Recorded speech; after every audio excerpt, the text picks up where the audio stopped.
It was April. Every household in the village had settled in for the night, except for one man still moving through the forest, phone flashlight cutting through the dark. Ramesh had only moved from the city a month earlier. How on earth could reading something written on a cave wall get someone killed? He muttered to himself, grinning. These villagers really do love their stories. Well, tonight, I'm finding out exactly what's written in there that's got everyone this spooked. A few minutes later, the cave mouth appeared ahead of him. He walked straight in without hesitation.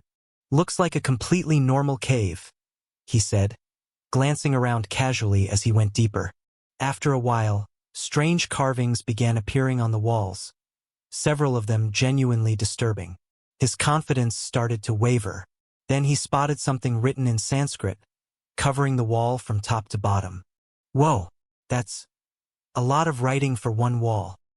He began reading, and with every line, his eyes widened a little further. By the time he reached the final lines, the color had drained completely from his face. His breath came fast and shallow. Oh God, what have I done? He bolted, running the entire way back to the village, straight into his house. Please, please protect me, he whispered, collapsing into bed, pulling the blanket over himself. A fever hit him almost instantly, his whole body shaking uncontrollably. Then he heard his door creak open. Terrified, he lowered the blanket just enough to look, and standing over his bed was something monstrous. Something that shouldn't exist. The next morning, the milkman arrived at his usual hour. Ramesh Babu, your milk's here. Where are you hiding? He found Ramesh's body on the floor. His eyes were still wide open, locked in an expression that made one thing horribly clear. Whatever he'd seen in his final moments had been the last thing he'd ever wanted to look at. A few days later, a horse-drawn cart rolled into the village. A man named Manoj stepped down, 2 large bags in tow. Thank you, he told the driver, before the village head approached with one of his men. Master Sahib, please, let my man carry that trunk. That's what he's here for. Namaste, headman. I take it you recognize me. Of course, we spoke with the district office. We're genuinely grateful you're here to educate the people of this village. I've been assigned a house to stay in. Would you mind showing me the way? Not at all. I'll take you myself. They set off together. The head mentioning the house sat quite a distance from the main settlement. After a while, they arrived at an old but sturdy house, a river running just behind it, forest pressing close on every side. This is perfect, Manoj said, taking it in. Exactly the kind of place I was hoping for. The schoolhouse cleaning will be finished by today, sir. You can begin classes tomorrow. Thank you, headman. The head left him to settle in. Manoj carried his bags inside, unpacked, and as night fell, a deep cold crept into the house that made no sense for the season. Why is it this cold in here? He muttered, checking the other room, where he found a stove and firewood, but the logs were too large to burn as they were. He searched every room for an axe. Nothing. I'll check outside. There might be smaller branches near the forest. The night air was sharp with cold as he made his way toward the riverbank, where a few small trees grew along the water's edge. The moonlight on the river was mesmerizing enough that he forgot the firewood entirely, drifting closer to the water, letting a wave lap over his feet, eyes closed, simply feeling it. Then something brushed against his foot in the mud. He looked down, brushed the dirt aside, and found an axe. Wait, an axe? There's no one else around here. Who would have left this exactly where I needed it? He smiled, picking it up. Guess the universe is looking out for me tonight. He carried it home, split the wood, and lit the stove, falling into a peaceful sleep soon after. The next morning, Manoj opened his school for the first time, and villagers of all ages showed up eager to learn. Master G, what does this word, Nador, mean? Manoj laughed. That's nature, uncle. Nature. The room erupted in laughter along with him. Teaching the village wasn't easy, but it filled him with a quiet kind of pride. That evening, everyone gathered around a fire, talking. Headman, Manoj said, since I got here, I keep hearing strange things about that cave in the forest. What's the real story? Ah, that cave, the headman sighed. Strange place. Walking inside is one thing, but the walls are covered top to bottom in old Sanskrit. Whether it's a story or something else, no one really knows. What we do know is this. Whoever reads those lines dies mysteriously within 3 days. My God, good thing I never learned Sanskrit, Manoj said, though privately, being an educated man, he didn't believe a word of it. Later that night, a village boy named Burju couldn't stop thinking about the cave either. His feet carried him there almost against his will. I lied earlier, I do read Sanskrit, and now I'm even more curious. How could reading something written on a wall possibly kill anyone? He laughed at himself and walked in. Strange, he muttered, deeper inside. The further I go, the brighter it gets in here. But there's no light source anywhere. He stopped in front of a wall and began reading. In the year 1026, King Amar Singh ruled the kingdom of Ratanger. His people were happy, and his glory reached far beyond his borders. But one day, he kept reading, and by the time he reached the bottom of the wall, the color had drained from his face entirely. Sweat broke out on his forehead despite the cold. Then, a horrifying laugh echoed through the cave. Burju bolted, sprinting all the way to the village well, gasping, desperately thirsty. He lowered the bucket, pulled up water, and cupped some in his palms to drink, and it turned blood red the instant it touched his skin, reeking of decay. He flung it away and checked the bucket. Clean water, completely normal. He ran the rest of the way home. What happened to you? Why are you out of breath like that? His wife, Bindya, asked. Nothing. Just serve the food. He sat down, tore off a piece of roti, and the moment it touched his tongue, the taste turned foul beyond description. He spat it out immediately and saw the vegetables on his plate writhing with maggots. What's wrong? Bindya asked, staring at a completely normal plate of food. Only Burju could see it. Nothing. I'm just not hungry. He went to bed, shaking violently. Bindya watched him, worried sick. The next morning, Manoj woke to a beautiful view of the river from his window and headed off to teach, spending the whole day at the schoolhouse and the evening with the headman. Burju, meanwhile, was walking home from work when heavy footsteps started following him. He spun around, terrified, nothing there. He kept walking. The footsteps returned. He didn't stop again until he was safely inside his own house. Bindya wasn't home. Burju drank water from the clay pot and heard the same heavy footsteps again, along with that same horrifying laugh coming from the bathroom. Bindya, is that you? The door creaked open, and a monstrous hand reached through the gap. He stumbled backward, and every light in the house went out at once. In the darkness, 2 glowing red eyes stared back at him. Neighbors came running at the sound of his screams. Bindya raced back from next door and found Burju's body on the floor, his neck twisted completely backward. Back home that evening, exhausted, he went to make tea, only to find the pot empty.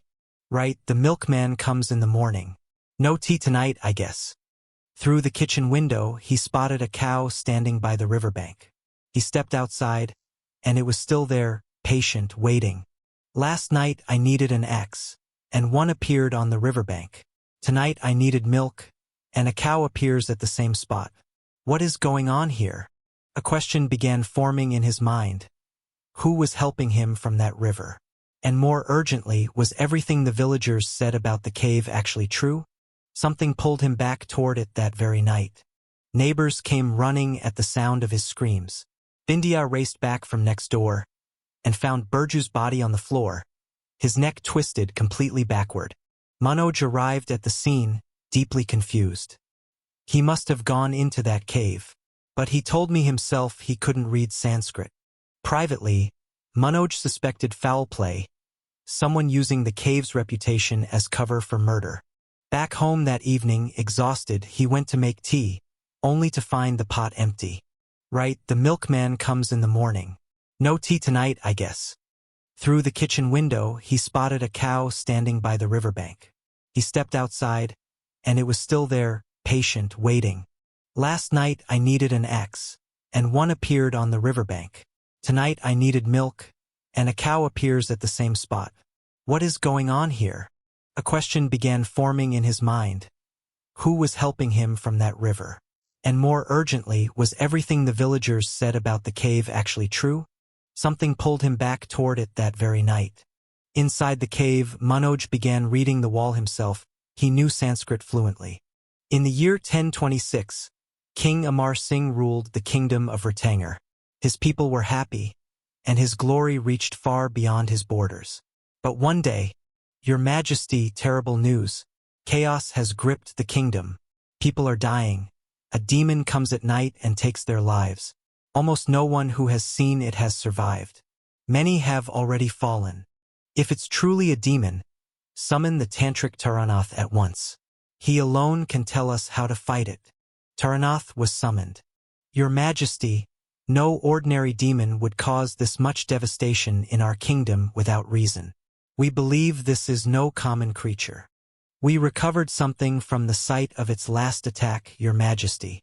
A tray was brought forward and unveiled, a single sharp claw.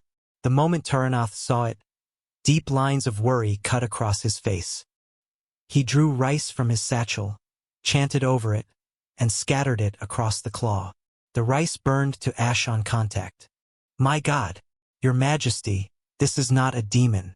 This is an Asura, and this is its claw. Your enemy kingdom has summoned it to destroy us from within. Taranath, how do we kill it? This is no ordinary demon, my king. Only our own deaths can end it. We must perform a great sacrifice and surrender our body. Only a thunderbolt forged from our bones can destroy it. Is there truly no other way? None, Your Majesty. I feel no sorrow in this death. To die protecting you. There is no better death than that. Taranath entered the cave and began his final ritual. 2 days later, when King Amar arrived, Taranath was gone. Only a bone weapon remained where he had Saturday. Your sacrifice will live on forever. The next day, the rival kingdom's ruler, Rudra Singh, launched his attack. Amar Singh met him on the battlefield with everything he had. Amar Singh, your death is certain. I summon the Asura to finish you myself. Rudra closed his eyes and called the demon forth. The Asura arrived, and terror swept through everyone present. But King Amar drew the bone weapon Taranath had left behind. The moment the Asura saw it, its confidence shattered. What, that's Taranath's bones, forged into a weapon. That will end me. Why are you suddenly afraid? Fight! I cannot fight in this war anymore, but I can seal myself inside a cave for the next 1,000 years. Somewhere that weapon can never reach me. The Asura fled and vanished.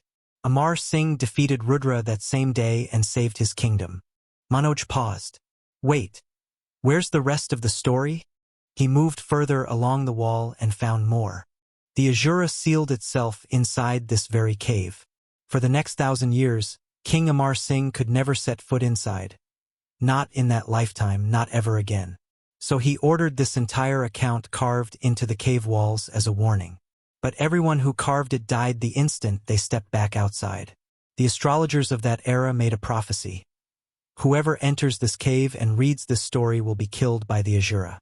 And when, many years later, King Amar Singh is reborn and walks into this cave once more, reading this same account with his own eyes, the very next night, the Asura will break free and bring devastation to the land.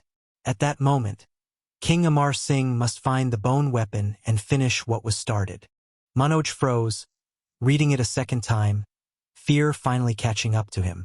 Then a horrifying groan echoed through the cave. He ran without looking back, certain something was right behind him, and didn't stop until he was safely inside his own home, gasping for breath. Please, please protect me. He was too shaken to think about the river, the axe, or the cow anymore that night. That same night, a village boy named Ronak was sleeping on his rooftop when heavy breathing woke him. He sat up, and an Asura stood directly over him. By morning, word spread through the village that Ronak was gone. Grief settled over every household. How did this happen? He never even went near that cave. This is terrible, headman. I went into the cave. Manoj said quietly to himself. Why wasn't I the one who died? 3 more days passed. In that time, the Azura took several more young men. No one can stop me now. It laughed somewhere in the dark. I'm free. The village called an emergency meeting. At first, only those who entered the cave were dying. Now every boy turning 18 is being taken, whether he's gone near that place or not. How do we stop this, headman? Manoj sat with his own private, growing dread. I went into that cave. I read every word. Why am I still alive after 3 days, when everyone else who touched this curse is dead? He went home and sat with the question until his eyes landed on the river outside his window. Without thinking, he walked straight to the water's edge. You've helped me twice now, he said aloud. If that wasn't a coincidence, help me now. Tell me who you are, and what you have to do with this river, and with everything happening in this village. The water rippled, and something drifted toward him on the current. As it came closer, he realized it was a small, empty boat, completely unmanned. There's no one steering this. How did it even get here? He stepped in anyway. The boat began moving on its own. Fear and disbelief tangled together in his chest. Is this how my death has been arranged? Differently from everyone else's? The boat drifted to a stop at the base of an old fortress, standing alone on an island. Manoj stepped out and made his way inside, where torches burned along every wall. Come in, your majesty. Manoj turned toward the voice, and found the Tantric Taranath standing before him, exactly as described in the carvings. Who are you? Why are you calling me that? I am the Tantric Taranath. In this life you are Manoj, but in your last life you were our king, Amar Singh. Manoj stared, stunned. If you're Taranath, you died 1,000 years ago.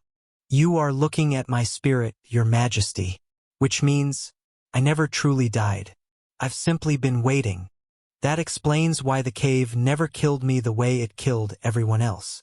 Yes, your majesty. As you've read, the moment your feet crossed that cave floor, the Azura was set free. It has been free ever since. It targets young men turning 18 specifically, because if it consumes 21 of them, it will grow strong enough that even the bone weapon can no longer destroy it. The time to use it has come. My God! Then every villager who's died. That's on me. Don't think that way, your majesty. Simply end what was started. I was worried our enemies might find and destroy the weapon after your death, so I hid it in this fortress's cellar, and my spirit has guarded it ever since, waiting for the day you'd return here with the same question in your heart that brought you now. Manoj said nothing more. He followed Taranath's spirit down into the cellar, where the bone weapon sat, glowing faintly in the dark. The next night, fear gripped the entire village. It was young Mohit's 18th birthday, his father Ravi Shankar's only son. But there was no celebration, only dread. Ma, Baji, why is everyone hovering over me like this? I just want to celebrate my birthday. Beta, your life is in danger. We can't leave you alone. Villagers stood guard outside the house. Mohit is Ravi Shankar's only child. He can't die. We protect him, no matter what. Then, heavy footsteps. For the first time, the villagers saw the Azura with their own eyes, and every one of them froze in terror. None of you can stop me. It advanced toward Ravi Shankar's house. A few villagers rushed it, and with one arm, it flung them aside like they weighed nothing. It tore the front door off its hinges. Ravi Shankar and his wife screamed. Mohit's heart pounded in his chest as the Azura reached forward, hoisting him onto its shoulder. I'll enjoy eating you slowly, back in my cave. It turned to leave, and Manoj stepped directly into its path. Let the boy go. The Azura laughed. You're going to stop me? It shoved Manoj aside with one hand, and the instant it made contact, a violent shock ran through its entire body. Mohit fell free, and his parents pulled him into their arms instantly. How is that possible? The Azura snarled. I could crush you like an insect. Manoj drew the bone weapon from behind his back. The Azura's expression shattered the moment it saw it. I am no ordinary man, Manoj said. I am King Amar Singh. And this ends tonight. Terror flooded the creature's face. It turned to flee, but Manoj was faster, driving the weapon straight into its chest. The Azura convulsed violently as the entire village gathered to watch. With one final, earth-shaking scream, it collapsed into ash. Master Sahib, you were our king. From an entire age ago. That was a different lifetime, Manoj said quietly. To all of you, I'm simply your schoolteacher now. Mohit's parents thanked him through tears, and the whole village praised his courage. For the first time since arriving, Manoj felt at peace. The cave's curse was broken for good, and whatever debt he owed from 1,000 years ago had finally been paid. He spent 1,000 years being reborn into a life that had no idea what it owed. The cave didn't curse the wrong man. It was just waiting for the right one to walk back in. If this story kept you hooked till the end, hit subscribe. Next week, we're opening the fortress cellar itself, and what Taranath's spirit never told the king about what else is sealed down there. Comment cross swords if you figured out who Manoj really was before the reveal.